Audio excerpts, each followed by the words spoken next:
Hi, everybody. Welcome back to the Triforce Podcast. Woohoo! Oh yeah. Do you like that? Like the big and then the sudden stop. The two It's people like, excited clapping in the background makes woo! it sound. Oh yeah. Woo! Yeah. So we're back. This time we're not on the road. I'm at home. I'm in my cold ass dad garage. It's cold. It is cold, Sims. it's Holy horrible. shit! Is it ever Horrible. cold? Oh God, I hate man. this. I hate the cold. You know what? It's so cold. I drove my wife and my baby daughter somewhere this morning, and it was cold doing that. You know, normally that's not like a cold thing to do. Like if you have to walk somewhere, yeah, you're cold. Or if you're like standing outside, you know, if you're on a construction crew of 5 people and you work for the government and you're looking down a manhole all day outside, that's cold. Or you're having your packed lunch on a girder, you know, Yes, suspended that above. can be pretty cold. It can be pretty windy up there. But normally, you know, you do something like, you know, you drive somebody in somewhere to avoid the weather. But like even inside the car, the steering wheel was so cold, I had to like constantly remove my hands from it while driving. Okay. It was that cold. Safe. Fuck me. That sounds safe. Yeah, pretty It's a safe. very Yeah. safe dad thing. Yeah, yeah. It's a classic English winter thing. Okay. That's like a dad joke, though, in itself, isn't it? Like, hey, kids, watch this. Woo! You like, you know, take your hands off the steering wheel. They're like, Dad, what are you doing? Like, that's fine. Don't worry. Yeah, we'll be fine, kids. Just I me. do remember my dad driving me to school in early, you know, very, very cold winter mornings. You know, and I got a lot of respect for that because it was really cold, really dark when you wake up. You know, you have to get up, you have to get the kids up, get them washed, you know, get them cleaned up, get them some food. I don't think people appreciate how hard the school run is. And I think that's why, I think in Asia, they get it. They understand that the school run is like really fucking hard work. You got to do it for years and years and years. You become like a hollow shell of a man after it's all said and done. And that's why your kids look after you when you're older in Asia. But over here, they don't. What do? They get government jobs and then they don't give you your pension anymore. And then you're on those commercials where you're frozen to death in your apartment because they didn't put the heating on. You know what I mean? Like what's up with that? Why can't we take care of old people in Britain like they do in Asia? Well, in Asia, remember... They do it really I well think in Asia. Those old people are like looked after super duper well. Yeah. Well, I don't know in my life, I don't know any old people who are not looked after well. Well, To yeah. be fair. I mean, I don't know who you're talking about. How many here, old Sips. people are in your life? Well, we've got Not many more now. They're all gone. yeah. But- There's a few of them gone. I don't know who you're talking about here in that's not being looked after. I'm talking about those people that you see on documentaries all the damn time. You know, on the news every day, they're like, oh, the price of heating fuel has gone up again. And then they show that crippled old woman who just like looks like nobody ever visits her. And she's got one of those fake fireplaces, you know. But she was probably a it's like miserable. a heater. She was probably a miserable person in real life, in like when she wasn't an old person. Just because she's now an old person Well, doesn't you're mean saying if she was like a mean old lady, she deserves she was probably to... a mean middle-aged lady, and then she was probably a mean young lady. You know, I've not got any sympathy for her. Is what I'm saying. You're an animal. Well, you What know. if her whole extended family died in a plane crash on a vacation? Okay, Well, that's that it. she Well, wasn't invited to. I'm awkwardly. just saying, I'd like to see some evidence of that, you know, before I'm nice to her. Right? Evil.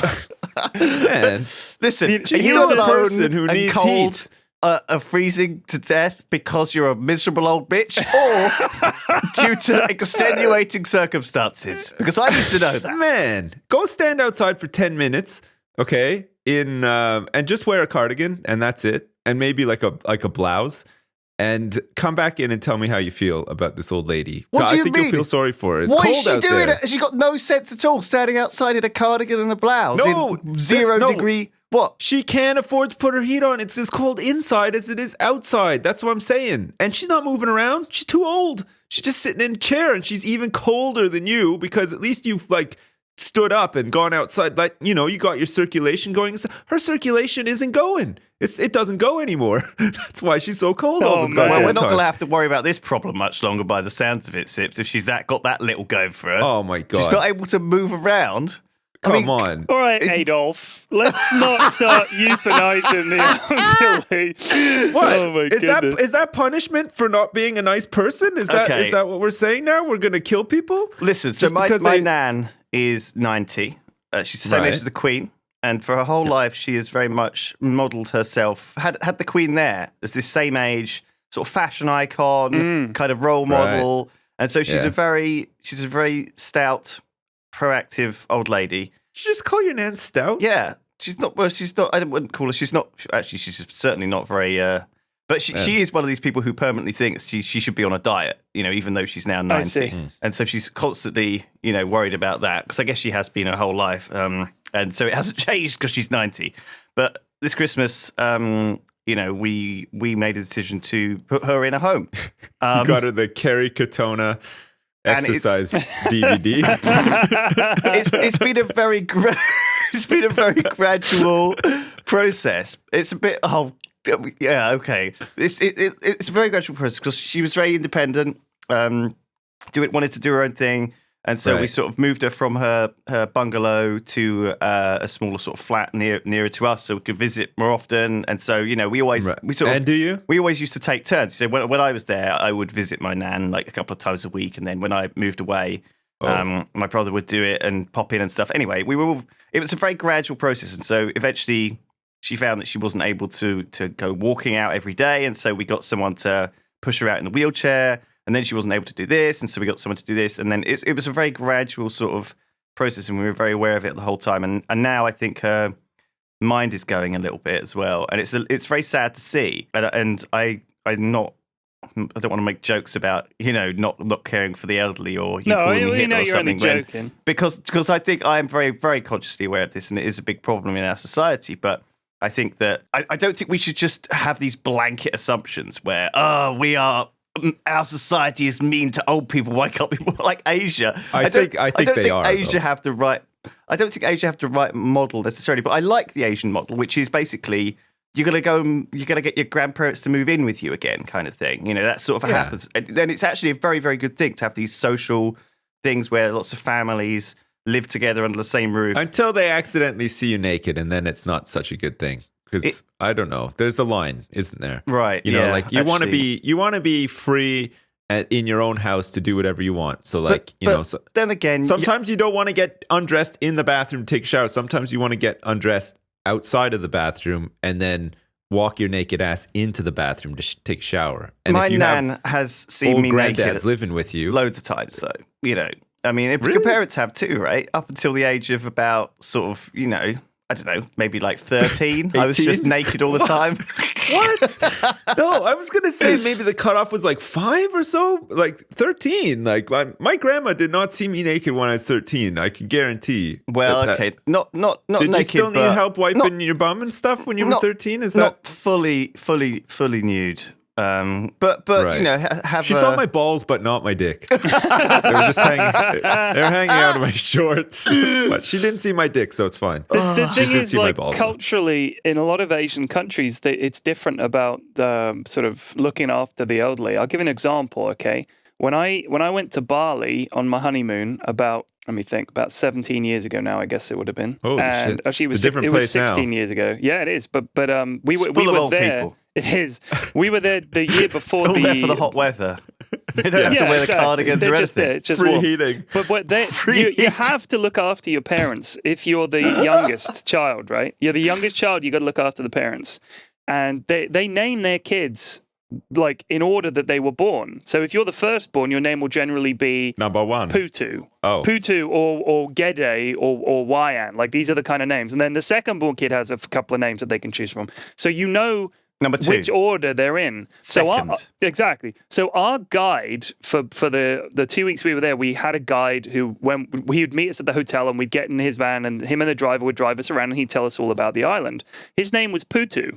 And Putu is normally the firstborn son's name. Okay. But when they have too many kids, it just wraps around. So he's the younger Putu. So there's his older brother Putu, and he's Putu too, but he's the youngest Putu, okay? Putu too. Right. So because he's the youngest, he has to look after the parents. Like the youngest looks after the parents. All the older kids get to leave. He has to stay behind, look after the parents, and then they'll have to live with him, and that's the way it is. That's the way it's done.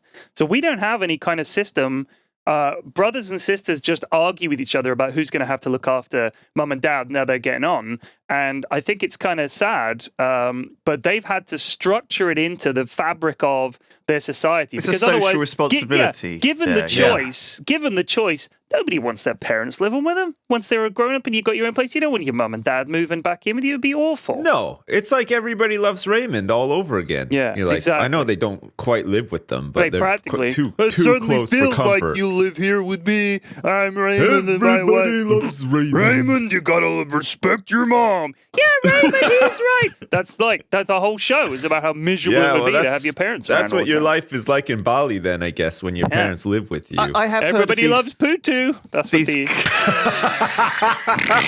It's really appropriate because I guess what happens is as a civilization, when you have like 8 kids in each family, okay, at least then you've got like, if you're naming them, if Putu means first and, Rutu means second or whatever. You increase the odds of not having to look after your parents, I guess, when you have like a lot more kids. Sure, but it's not going to increase your odds, is it? Are you shushing me? You're not going to... What? Anyway, I'm just saying, in a class of kids, okay, if everyone is called... If the average family has got 6 to 8 kids, that's fine, okay? That maybe you've got like 5 Putus or 6 Putus, but you've got a lot of other people, right? Yeah. Nowadays... People only have like 1.5 kids, okay, 1 to 2 kids. Yeah, nowadays they do. So I think it's because we're really precious nowadays, especially like people that are approaching their mid-20s or like their early 30s nowadays are used to having like lots of free time, and then they have a kid and they think that it's going to be just like they saw in the movie, and they realize it's a lot of hard work, and then they're like, never again. I'm going to get I'm chopping off my dick. I'm not doing this again. Exactly. I just don't know they how... just have one kid. I can't imagine how the teachers would handle that class, though, if literally everyone in the class is called Putu. So how does that work, Pyrian? I don't know, dude. I'm not Balinese. I mean, they make it work. Well, why didn't you ask this question? This would be the first question I asked of the Putu. They think they barcode them. Can you ring them up? Putu, it's Pyrian. Pyrian Flax. No, I know you don't remember me, but listen, I've got a question for you. How would you know that you're talking to the right guy as well if you just rang him up and said Putu? Because anyone in that family could answer. The dad's called Putu, the granddad's called Putu. One of his brothers is called the same. I know. It's not that far-fetched because in the West, everybody just like uses the same names as well. Every year there's like 2 or 3 really popular names, and guaranteed your kid's going to be in a class with like 10 of them. Let's say you knew 3 Teds. There's literally 10 Khaleesi's in my son's class. I'm not even kidding. But let's say you knew 3 Teds. How would you differentiate them? The same way you do everyone else. I'd be Bald Ted, and then there'd be Big Ted and Little Ted, or whatever. No, you guys have an infestation of Toms in the office, and you guys cope. Well, there's like 10 Toms in the office. But do you know what I think what would happen, though? It's a little bit like if you say, Putu, do this, someone will get up and do it. Okay, the most appropriate Putu will get up. They'll have any Putu affixes, like they'll have like smelly Putu and tall Putu and dumb Putu and bucktooth Putu. And, there'll be ways to differentiate them for sure. Because all of them, they'd have nicknames. Like they'd probably call the youngest one would be like little brother or something like that. So they just said, little brother, you go do that. So they'd have a way. I mean, it's not like they're just walking around confused all the the someone goes Putu, and everyone on the street turns around and goes, "Who could he mean? Is it me? But maybe I don't know you. Why are you calling me? I'm Putu." Maybe it's like an ant colony, and just anyone will be able to do it. Anyone will be able to answer your question. You'll just stop a Putu on the street, and he'll talk to you as if he's the one you already know. It sounds like it sounds like the name of a Pokemon. Is that like is that where they got their inspiration from? I think so. From? Yeah. Nice. And the Putus evolve into Mega Putu. I choose you, Putu. Gotta catch them all. But they've only got like 7 names. 20 of them in a field. Huh? Me? You mean me? A Putu ball. Catch him in the Putu ball. Jesus Christ. So, man, tell me more about Bali. I want to know more about what you got up to. I went to a cockfight. Oh, you didn't? I did, yeah. It's a ceremonial thing that in the temples that they have in Bali, for the morning, sort of before the morning prayers and everything, they shed blood by sort of sacrifice, okay? So the second son. has to be sacrificed. They go through a lot of people. Like it's a lot of Not people. my little Putu. Yeah. No.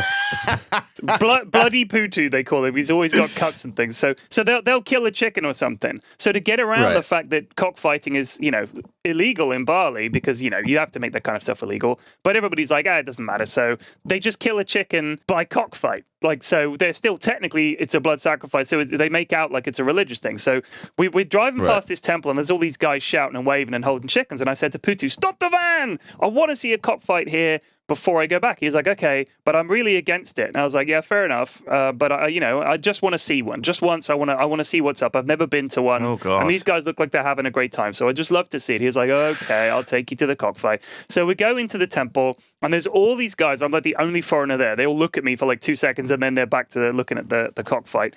And they've got these two things, and I didn't realize that they put a razor on the sort of spur of the cockerel. Otherwise, the fight goes on too long. So you put this on there, and then whichever one does it will just razor the other one, and that's it. Fight over, blood sacrifice done, no suffering. They kill the chicken, and on you go. Well, minor suffering anyway. So there's all these lads there, and they're gambling like crazy. And Putu, who told me he wasn't into it, is front and center with a wad of money, like take a bet and make a bet. And he was really into it.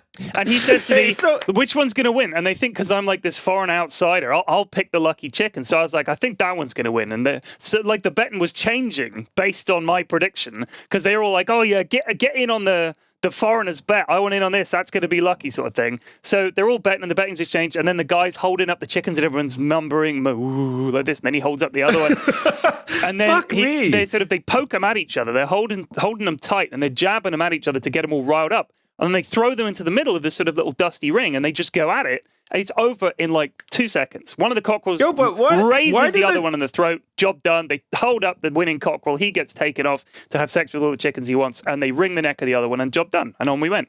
And then money changes hands. Why did they fight though? What did they do to them to make them so angry? Because they don't. Well, cockerels will fight. Like they're kind of if you get a couple of angry cocks, shit's gonna kick right off. Okay. Like just rutting yeah, but I guess if they're out they're out in the wild, they can back off and go back to their hood and stuff, but here, and not claim the territory. And because you've been poking them at each other, it's like starting a fight. It's like grabbing someone's hands and pushing another person, making them push each other, and then pushing them into a ring. And they're so stupid. They're like, "Hey, why were you pecking me?" They don't say, "Wait a minute, why are we being forced into this futile struggle?" Just for another being's entertainment. Let us be friends. And then the other cockerel sees an opening, slashes his throat, and lives. That's pretty much it. It was brutal. Cockfighting is a little bit like what people did before Pokemon, right? It's man. I can't think of cockfighting and not think of that Seinfeld episode with the cockfighting and Lil Jerry. Yeah, remember that one? A great Fuck episode. me. I've never been to like an animal fight like dog or cock. I know like I guess they're super illegal as well, but like they're sort of well documented, right? Like you always see them in movies and stuff. There's always a dog fight or a cock fight and it's always something to do with like it's like some shady underground like, all right, we got to go find Mr. Mistopheles. Where is he? He's underground. What's he doing? He's at a cockfight. Well, let's go find him. Like it's always there, right? Because like all the gambling and stuff. Yeah, but like, yeah. You're pretty fortunate in a weird sense that you've seen one because like I don't think everybody will get to see one in their lifetime. And I mean, I just thought I am never going to get another chance. It's like a tradition here. So I kind of felt like I wasn't going to some seedy backroom thing. Like if you were to do that in like England, you would feel horrible because like and like all that stuff like badger the caliber of baiting people there as well would be like fuck, holy shit, stone cold killers. I mean they're gonna kill a chicken anyway, and this just adds perhaps a cruel moment in the front. The chicken's still gonna die. It's still gonna get its neck wrung, and they're still gonna eat it. Like that's the way it goes. So I didn't feel terrible. It wasn't like a couple of dogs where you think shit, this could have been somebody's pet. And now they're forcing it to fight. Like that's brutal. This is it's a chicken, man. It's gonna die anyway. Come on. I think it's a big religious. There's a lot of religious attachment to it. It goes back a very very long way. And I think that obviously one of the things that they're doing with those razors, I guess, is to shorten the suffering. Oh yeah, it goes on forever. Right? Otherwise, like they're just raking at each other. You want it to be quick. You want it to be quick. Yeah. Because back in the day, people had the stomachs for that, but nowadays everybody's like too much of a pussy. They just want it to be over quick, and they want to get their money. It's just a chicken with his eye hanging out. What? You watch a 2-hour cockfight. You watch the whole thing. You're not a man. These guys got to get to work, man. They got to do the temple stuff and go to work. So. Oh shit! That's the bizarre thing that got me initially. I was like, the temple. They have to go into the temple to. I guess religion. It's very set in its ways. Maybe maybe the blood spilled on the blood sacrifice on the temple floor is like harkens back to something. I don't know. No, it's all. Yeah, it was a big part of it. And the other thing is they have temples all over the island. Like these are like your each family has a little temple, like going back for generations. That's been their little sort of shrine, if you like. So they're small. It looks like it's like maybe the size. You know a portable toilet, right? Yeah. Imagine a building with about three square of those, so about 3 cubed. So it's about 3 wide, 3 long, and about 1 high. It's like a shrine. Oh, right. Okay. You don't really go in it. It's just it's got a little garden. So in there. You could easily have one of those in your backyard, sort of thing. Often they do. So you'll often like a banana stand, right? Size. Exactly. Yeah. And there's money in the banana stand, as we know. So you can go to. There's cocks in that. There's cocks in that banana stand. Can you like upgrade each individual square? Like you could have like on one square you could have like a little like basin for water, and then on another square you could just have like one of those Japanese toilets that like sprays mist up your ass. I'm sure you could, but I don't think they go to them my often. Shrine? They don't. It's not like a daily visit. Oh, I got to go to the shrine again. Like it's just sort of something they. Do you think it could be a daily thing though? It could be, yeah. If it was in your house, yeah. Your pimpage, yeah. But so it's like having an allotment. It was more like having an allotment. Yeah. You tend to it occasionally, sort of thing. But they're literally everywhere, and legally they're not allowed to move them. Okay, so they're there, and that's that. So when you're going around, the road will sort of meander around this little shrine that's there in the middle of the road, sort of thing, and they're just sort of there everywhere. And the hotel we were staying at was a ridiculously nice hotel because my dad was like, "I'll send you guys somewhere nice for your honeymoon." I was like, "Thank you so much." That was like his present to us. So we're at this amazing, stunning 5-star hotel with this golf course. I don't play golf, but I thought I'd play it anyway. I'm sure I told this story before, maybe even on the podcast. So you just did everything while you were there. Yeah, it was great. It was the best 2 weeks. But I'm playing golf on the golf course, and there's a shrine in the middle of the fairway on like the 4th hole. So there's this shrine, and my instructor, I'd had like a week of lessons. Every time I had a lesson, he'd just sort of shake his head.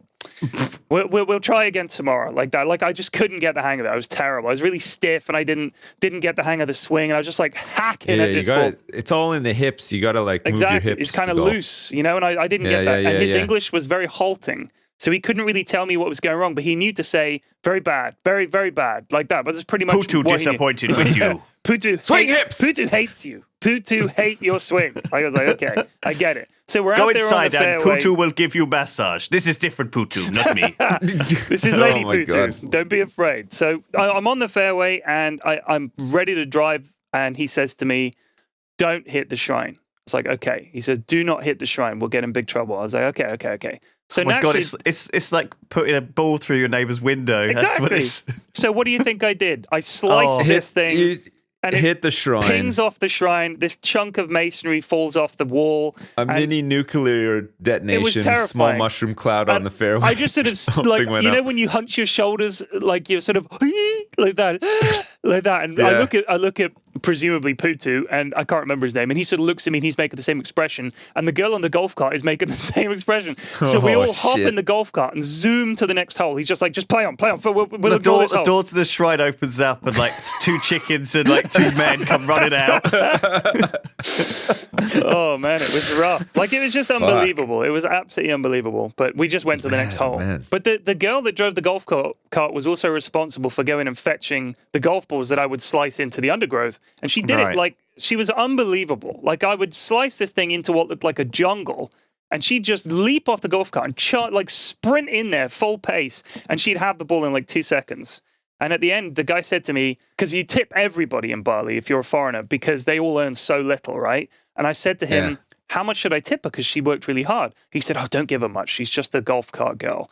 And I was like, and so I gave him a good tip, and I gave her the same amount, and this caused some kind of friction. But the amount that I'd given her, you have to be careful. Yeah, you do. But the amount that I'd given her was so much that she was like stunned. But it was like £5. But to them, that was like most of the people that worked at the hotel didn't earn a salary. They earned like a meal. That was what they got paid in. So they'd come into work. They'd eat breakfast at home. They'd come into work. They'd get a lunch at the restaurant. It would be nice food because it's like the hotel food. But that was it.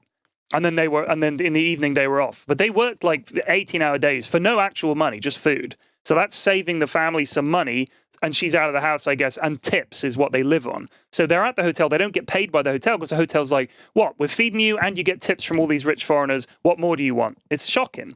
So when I gave her the tip, that was like a big chunk of change for a Balinese lady. But yeah, it was scary. I mean, that was the problem is it was this beautiful island, but I felt super depressed because anytime you went anywhere, there were just all these incredibly poor people who were so grateful. They were trying to sell shit all the time. If we're taking a coach trip somewhere, they're running alongside the van that we were in, like banging on the windows and holding up shit they're selling.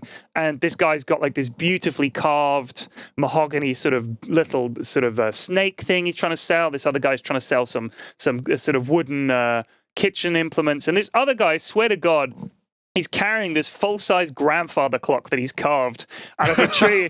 He's just running alongside with this thing. It's just bonging away. Just carrying this thing. And I was like, how much is that going to be? Because, he said, $10. I was like, and they love the haggle. So if I'd said, I'll give you $5 for the grandfather clock, he would have been like, yeah, no problem. So I just thought, you could come here with £100 and leave with like a van load of stuff just by exploiting how desperate they are. It was crazy. Haggling is hard, isn't it? Because like, I think haggling works if you're from that country and you sort of know your way around haggling. But when you're from a foreign country that's perceived as like very wealthy and that you're just like a walking ATM to them sort of thing, it's impossible to haggle. They're just like, nah, fuck you. I'm not haggling with you. It's kind like, of, you're going to pay me a full premium price. I don't even want to haggle. Yeah, like, I'm sure they stick the price high, but they still haggle. Like if you go up and they'll say 100 whatevers, and you'll say, I'm not paying 100, and they'll say 80 whatevers.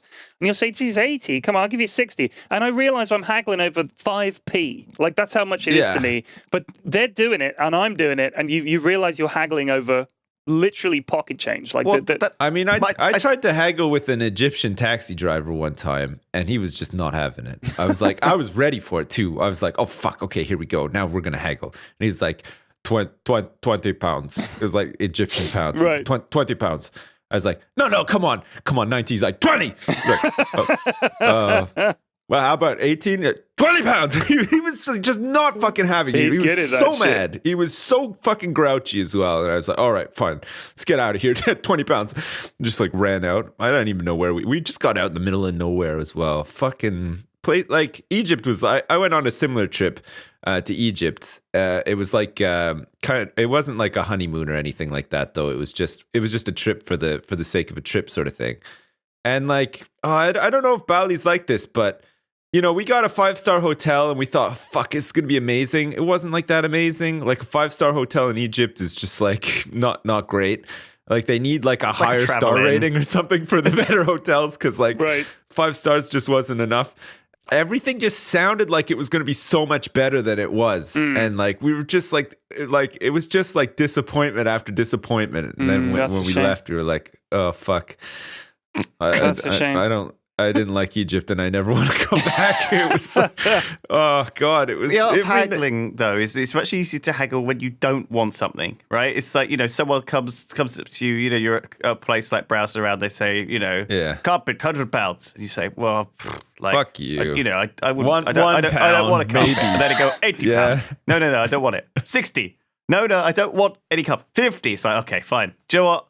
I'll have a carpet. That's the best way to negotiate, right? But if you if you went in there and said, hey, I'm looking to buy a carpet, what have you got? And he's like, I got this, £200. And you're like, well, I don't even. If you say, oh, sure, I want a carpet, £200, but that's a bit expensive. Maybe I'll pay 180. Do you know what I mean? If you don't want something in the first place, or at least if you have the attitude of not wanting it, that's the best way to move forward.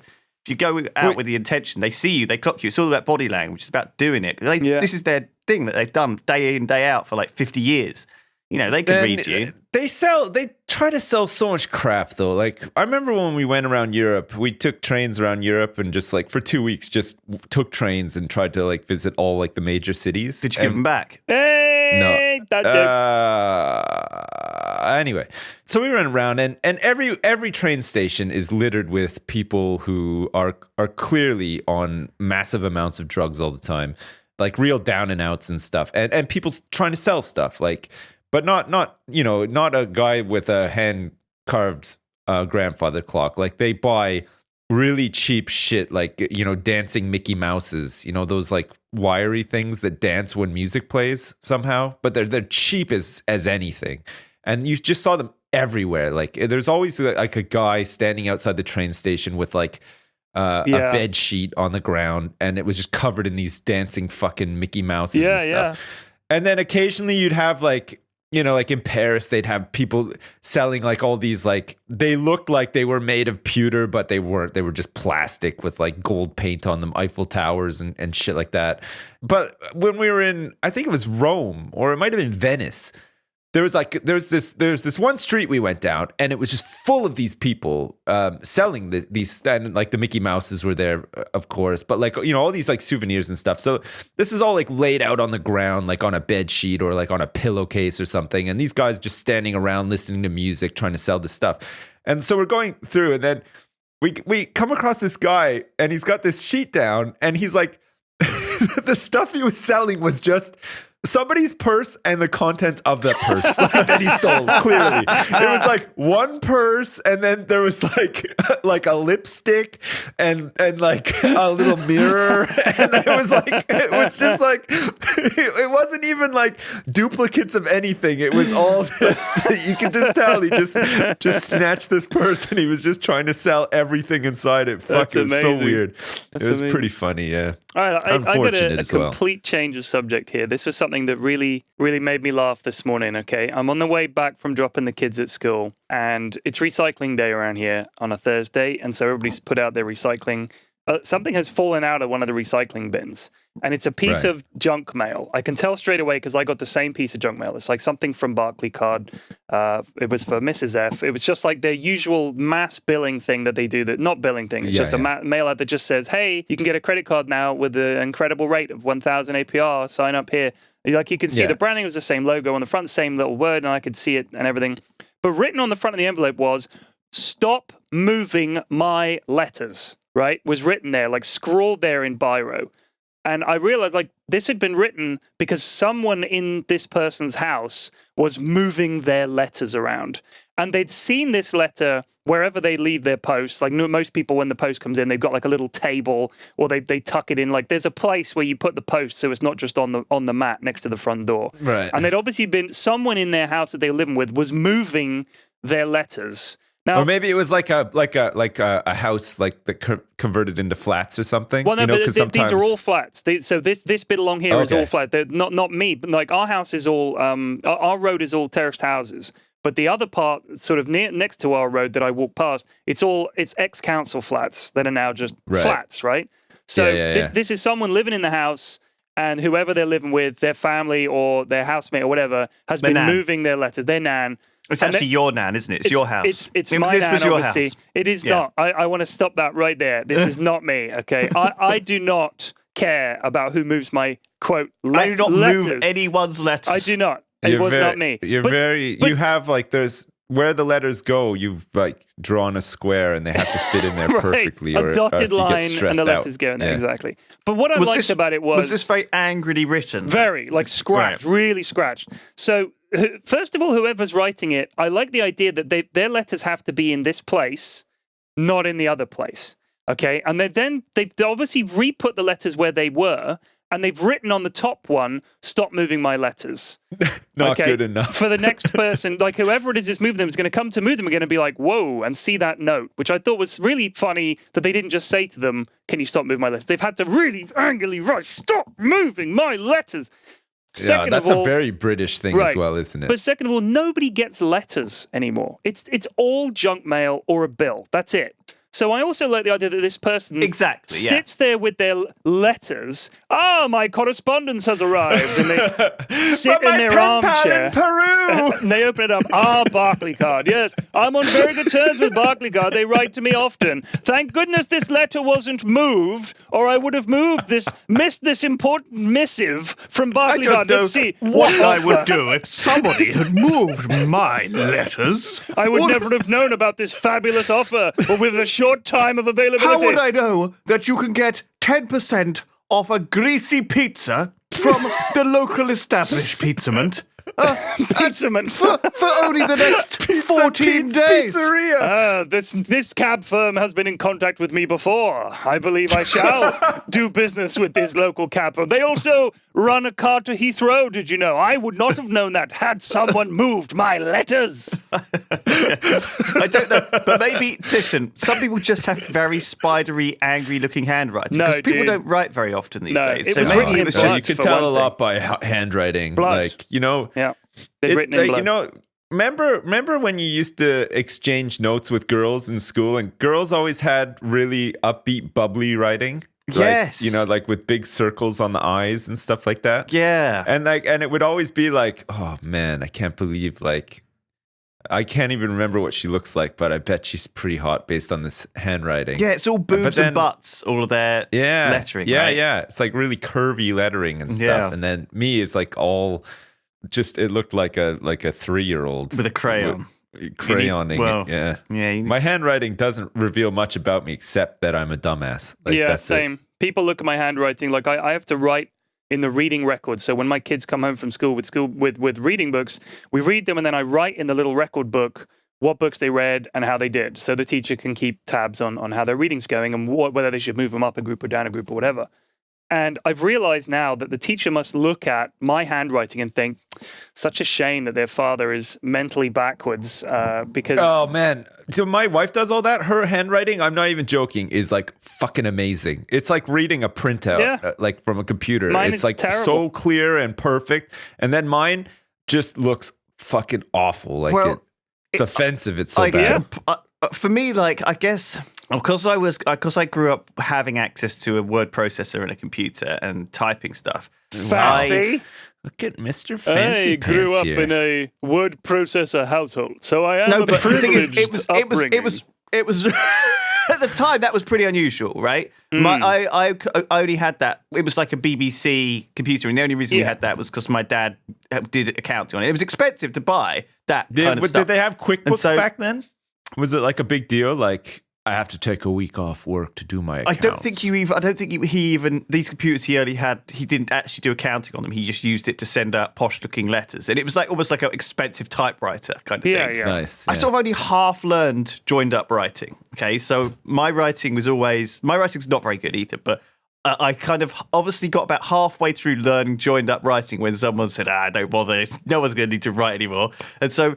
my writing is so some letters I do joined up and others I don't. I guess everyone's at a different stage. But the same thing, though, happened with like touch typing and learning to type fast. So I see some people around the office and it's people that you wouldn't think, okay? They are right down, looking at the keyboard, pecking away with like 2 fingers. And it's very surprising who those people are. And I can't touch type perfectly. When you see someone who can, you're amazed. But my sort of, I was very self-taught, and I guess a lot of people must be. But back then, you could learn. You could go through programs and teach you how to Mavis type Beacon teaches typing, and it's a good investment to have, by the way, to properly learn. And there's probably like websites you can go to now. You had to do the quick brown fox jumps over the brown log thing. Did you guys do those? Lazy dog.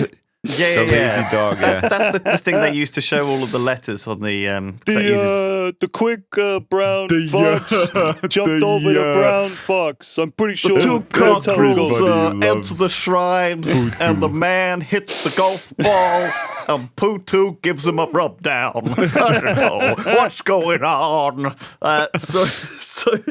So no, I'm exactly the same as you. I half learned to write and I half learned to type. I don't think he said that was the case with him, though. He just said his handwriting is fucking bad. I mean, it's bad because when I'm writing, like me. and I'm sure this, like my handwriting wasn't always terrible. I mean, recently I have uncovered all my old D&D books and I put them up because I've got these new shelves. Anyone that's watched my stream will have seen. I've got new shelves and I've liberated all my nerd I saw. stuff. Right, it's all up. I noticed that the weird clinical bed is still in there, though. I guess you can't really. It's just a bed, but there's nowhere else to put it. Like Mrs. F You was know like, what it get rid is, of the though? bed, but we need it. It's just His it's gran the has frame. to sleep somewhere. No, she's in the spare Put the room. mattress on the floor and get rid of the frame. That looks terrible. The frame is a nice frame. I don't know why everybody hates it. It is a nice frame. It's just because it's it white. looks like an asylum frame. Yeah, but honestly, you're seeing the other end of it. If you see the nice end of the frame, it's nice. It's like, well, turn the fucking bed around then. No, I don't want to have to turn it around because then I'd have to take it apart. The room is small enough that I can't actually turn it around.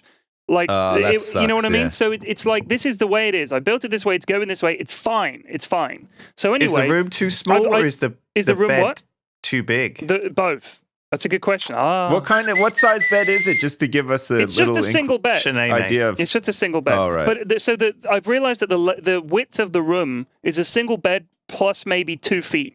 So when I'm trying to turn this thing with all the other furniture in here, it's not going to happen. Is that room like the box room? This is the box room. This is the box room. It's so small that it's not even really a room. Exactly. I made it into an office, and now it's got all my shit. That's a good idea. It is. Yeah. So, I'm now looking through all my old D&D books and role-playing books, and my handwriting used to be pretty good. Because I had to write all these adventures and shit. So I'm looking at it, I'm like, wow, my handwriting used to be pretty good. But I didn't have a computer back then. And I've realized that now I've got a computer. When I'm writing, what I'm thinking is, why isn't this quicker? Like, I could type this quicker. So I'm writing at the speed I not just that. type. Your wrist hurts like after Really 2 really seconds quickly. of writing. Yeah. But honestly, it's just the fact that I'm trying to write at the same speed I type at.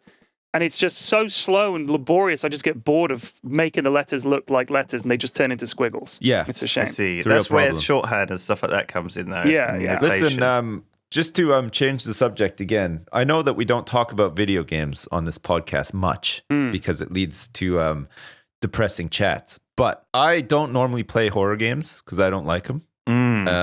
But I played Resident Evil 7 and I saw. it is fucked up. Like really fucked up. No, it's good though. It's well done. Like Okay. if you like that sort of thing, I would play it. Like I think it's like 10 hours apparently, and it's like the story seems cool. I had to read about the story because there's no hope of me ever finishing the game. But like, Really? it's pretty cool. Yeah, it's like Are you just not good with scary everybody's saying stuff? that this game is like saved like the Resident Evil that's what I heard, franchise yeah. because the last game was like not very good and whatnot. Fuck off. So they stripped it. right off. Saved the fucking franchise. Like, it's had like 4 bad games in a row. They put this one would have been shit. They would have made another one. It would have sold enough copies to make another one, and that one would have been shit. I don't think just because a people are gonna good lose one faith. comes along, they People can are say, gonna oh, it lose faith. suddenly saved the whole thing. It would have gone down the can for sure. Like No, you can't, no, it hasn't you can't gone down just the keep can after releasing 20 shit. bad games. It's never going to... It's a little bit like I don't think that's how it works. You know, with XCOM, Well- we were talking about this last night. They made XCOM and they were good games. Then they made like 17 bad ones. And then they rebooted and it the and it was good franchise was again. dead. They stopped making They them. stopped making them. It died. It took them 20 years for somebody, an old fan of the genre and the original games, to revive it and Well, make it good maybe again. it was better off dead. No, it's great. Well, Shut up. the studio Oh, and the shit. publisher that made the original games are both long gone now because they were so terrible. Like they had to sell the IP like 3-4 times to different companies who picked it up and did worse with it, sort of thing. It's only now that XCOM is back. So It's back, I think baby. that they could easily ditch Resident Evil, or it was heading for the ditch by the sounds of it. Isn't it? And- Oh, yeah. And they decided with this game that they were going to strip it back down, make it like just a horror game, a really simple horror game. And I mean, don't take it from me because I don't play horror games. I don't know which ones are good and which ones aren't. But this game really scared the bejesus out of me. So was And it jump scares? There was a couple of jump scares in the hour and a half that I played it, but the lead up to them was super well done. Like there was a lot of like tropes and a lot of like sort of things like that I could Creepy guess were going to children? happen. There's a creepy child in it somewhere. Yeah. At Okay. least there's some imagery Is there a alluding to clown that. mask? No clown mask, which I was surprised about. So I was streaming this yesterday, and I was pulling out all the stops in terms of trying to not be scared of this game. Okay. Okay. Like, you were playing in broad daylight with midday. The sun was shining in. Okay. I was like, and I was literally resorting to shit that you resort to when you're like 6 years old and you're scared of something. So were you playing it in a window with Twitch chat on the other monitor? Yeah, fingers in front of my eyes, just like looking through the crack of my fingers because I was so scared. I had to put music on to like lighten the mood a bit. I had to pause it like constantly and like sort of like, that's the one which I do when I'm watching a horror film, just pausing it and like stopping. And you pause it and you just have to like you just have to calmly collect yourself again, and then sort of like beef yourself up a bit. Sometimes all these things make it worse. Though sometimes you think these things are going to help, but they actually just make it worse. Yeah. In my mind, it was much worse than the reality. Because like when stuff finally did happen, it was like, it was like kind of scary, but it was like, it wasn't that bad. I'd really built it up to be this huge thing that it wasn't. Do you know what the key is? The key is to playing horror games and not getting scared. And I've started doing this if I ever play one. Right, okay. This is some good advice. This is not being a PU55Y. This is good advice. BITCH. This is how you get past it, all right? For anyone out there watching and thinking, I always try to play horror games but I get too scared. Fail a lot early on. Just get killed by everything. Find out all the scary stuff. If you're scared, just run through it as an experiment and say, all right, this is creepy, but let's find out. Let's just run through. Treat it like a game. So don't get so invested in it. This is it. If you want to somehow play and not really enjoy the game. I still think I think my experience was better because I was so fucking scared. And I think it's designed to be like that. And if you play it that way and you are fucking scared and you're just so fucking reluctant to do anything, like I just noped out like 20 times. I saw your tweet. I literally pressed Alt F4 and I was like, fuck, I can't play this. Like I'm about to have a heart attack. I'm done. Yeah, but then I came back because I was like, oh fuck, I want to see because it's a really creepy fucking story. Like it's like it borrows heavily from the first season of True Detective. I found. You remember that? I don't know if you guys watched it, but takes place like in the fucking the deep south. Yeah. And it's all these like old ass fucking shitty houses, and they're like, you go in them and there's just like fucking plates of maggots and stuff like that. It's like Florida noir horror stuff. Yeah. So noir. The first part of the game, and maybe even the rest of the game, I'm not sure, but I'll never know now. But the first like hour and a half of the game, you're in one of those houses and it's dark and there's nobody there, but there's people there, and like because you can hear them every once in a while and shit. But you're sort of like thumbing around with a flashlight trying to find out what's going on and shit. And it's like the lead up to shit happening is like so fucking creepy and stuff. And like eventually you go down into the cellar and it's like a fucking torture dungeon and there's all this shit. And it's like, play it, man. I think you like it, Lewis. Like for a single player experience. I'll pick it up. Yeah, this weekend. Blast through it in like 10 hours and see what you think. But it's fucking good, man. It's like really like somehow, even though I was super scared, I was like, I wanted to play it more, but I can't. I'm too much of a pussy. I want to play that. I want to play that game. My Neighbor, I think it's called. Okay. Or Hello Neighbor, I think it's called. And it's basically you have to break into your neighbor's house. And it's very cartoony. Like he's this big burly guy that looks like a slightly sort of a fairly wealthy middle-aged guy who's maybe he used to be kind of athletic in his youth, and now maybe he still goes shooting occasionally. He's got that look about him.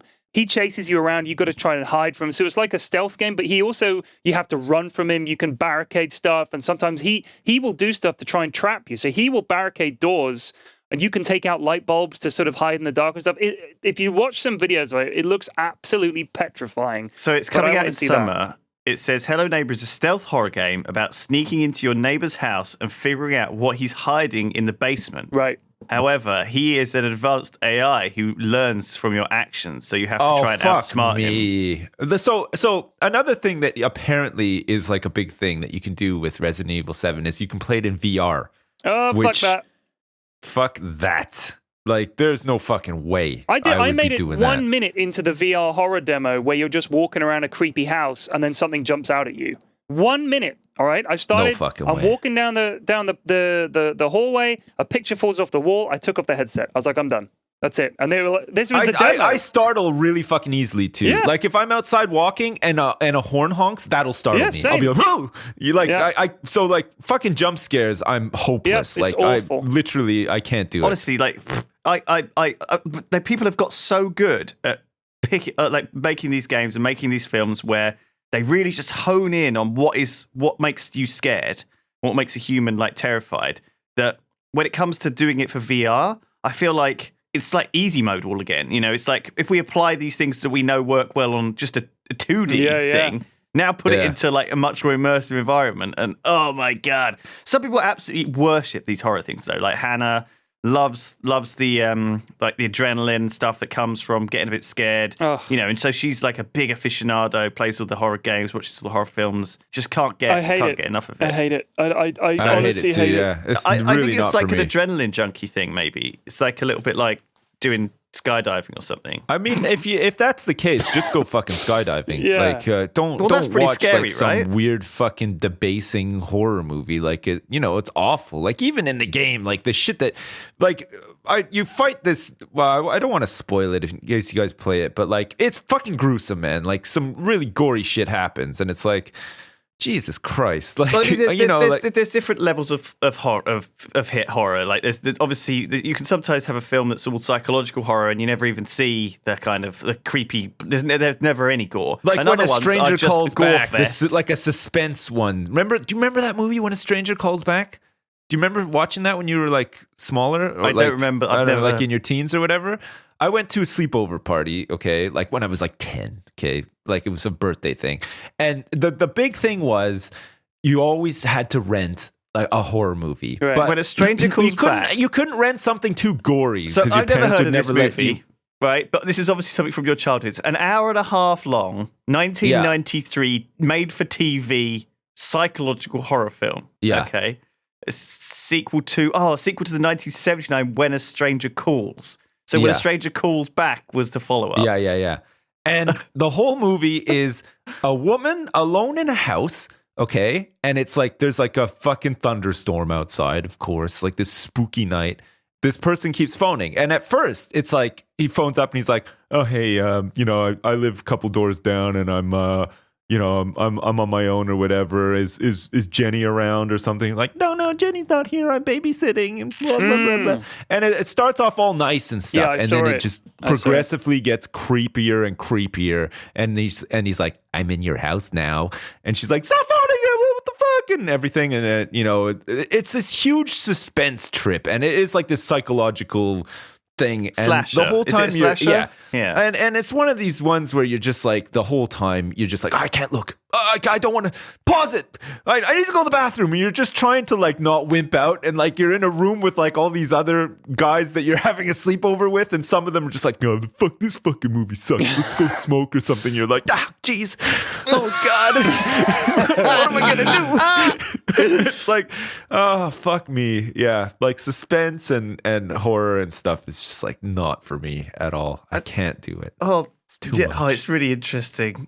This is so flipping heck. There's like a lot of these things come from something before. Okay, everything's built on each other. So when I just looked this up on Wikipedia, and it took me on this little journey backwards. So it said, When a Stranger Calls Back is obviously a sequel to the classic When a Stranger Calls, which is from 1979. I don't know which one you saw, but I assume 1993. I think it might have been When a Stranger Calls, but it could have been When a Stranger Calls Back. I don't know. It feels like that's the kind of thing you might watch, like when you were. It was the one where she's trying to find him, and she knows he's in the house, and she can't find him, and then it turns out in the end, he was wearing like it might have been When a Stranger Calls Back because it sounds so fucking dumb. Like maybe it is When a Stranger Calls Back.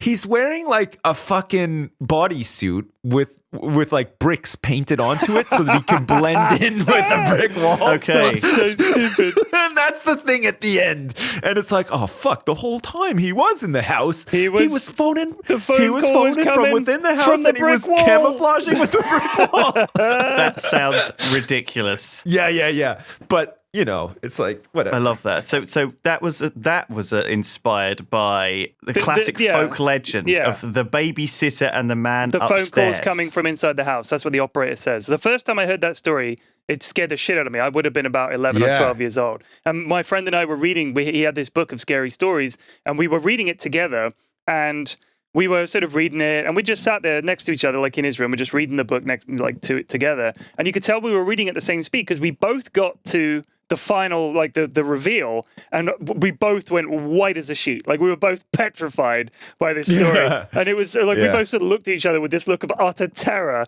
And I mean, it's not scary now. Like it's a trope, you know. It's like so cliche. But the thing is, the first time you hear all this stuff, it's not cliche for you. It's genuinely terrifying. So we were like, oh my God, that was so scary. Like we couldn't believe it. And we went downstairs and told his dad. And his dad was like, geez, that's like the oldest story around. Come on, how does that scare you? And we're like, well, we only just heard it for the first time. It's still scary.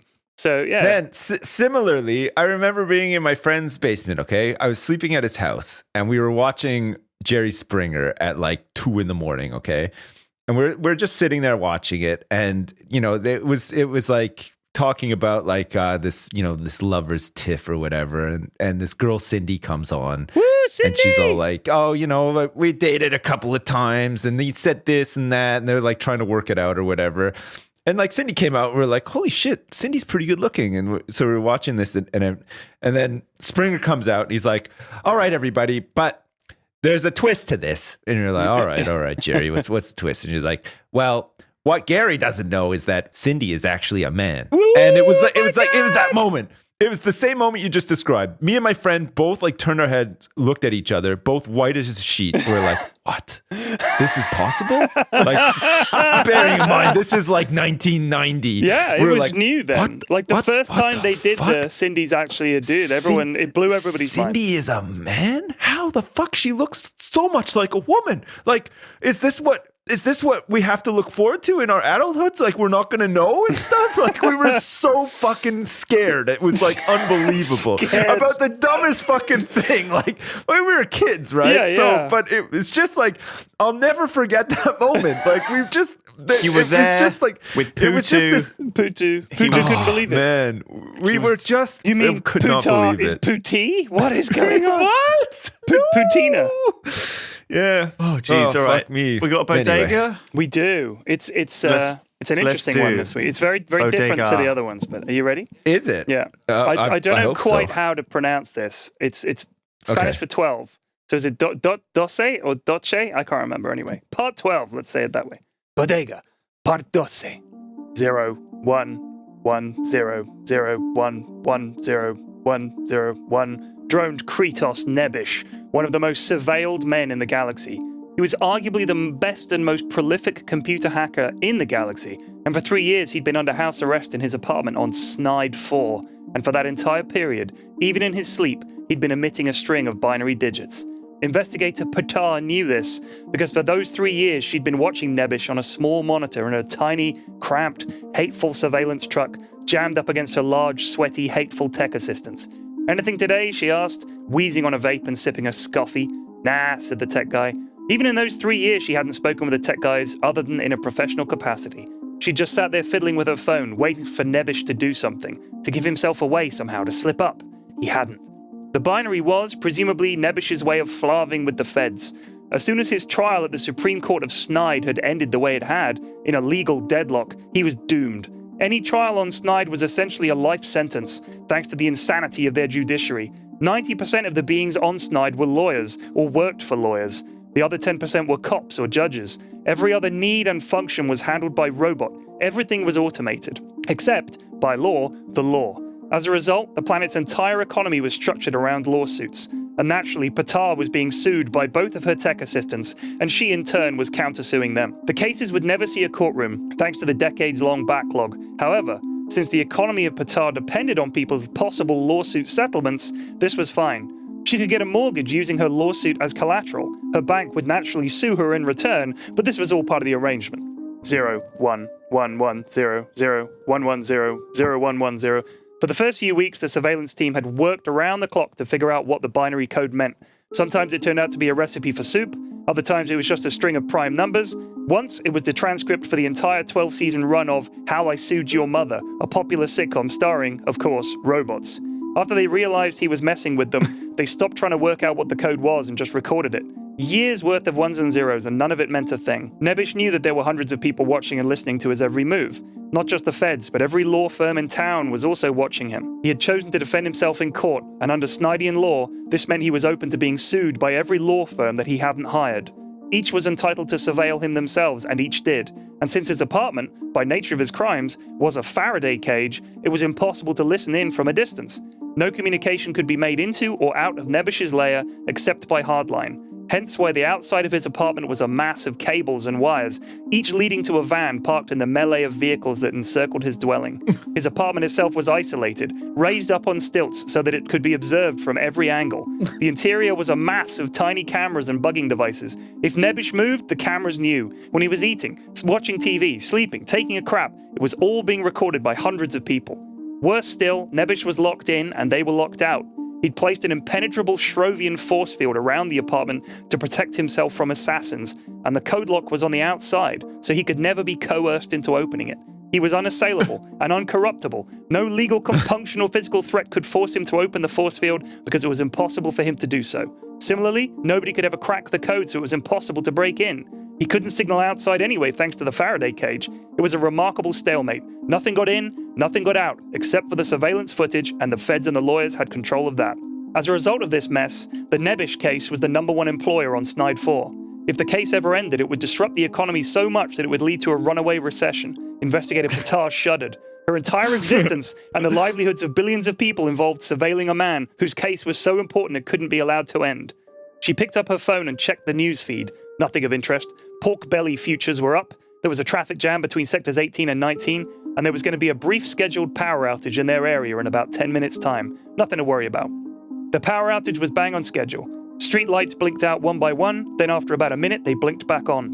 One of them seemed to be taking its sweet time, and she stared at it, hypnotized by its incessant blinking. Blink, blink, blink, blink, pause, blink, blink, blink, blink.